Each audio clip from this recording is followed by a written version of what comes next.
हिंदवी स्वराज्याची पताका नभी अभिमानाने डोलते. लक्ष देऊन ऐका, मी जिजाऊ बोलते, मी जिजाऊ बोलते. आमचा जन्म जाधवांच्या घरी झाला तेव्हा आनंदाने दारात आला.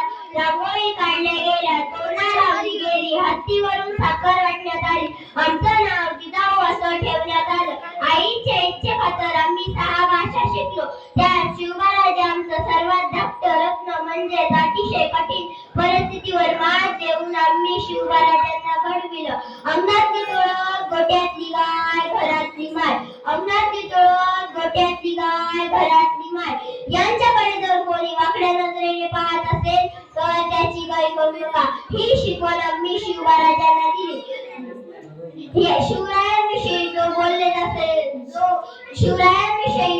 जात असेल तो एक होते राजे शिवाजी. भीती नव्हती जगाची, पर्वा नव्हती परिणामांची, साथ होती आई भवानी जिजामाताची. म्हणूनच म्हणतात जय भवानी जय शिवाजी. एवढे बोलून माझे छोटेसे भाषण संपवते. जय हिंद.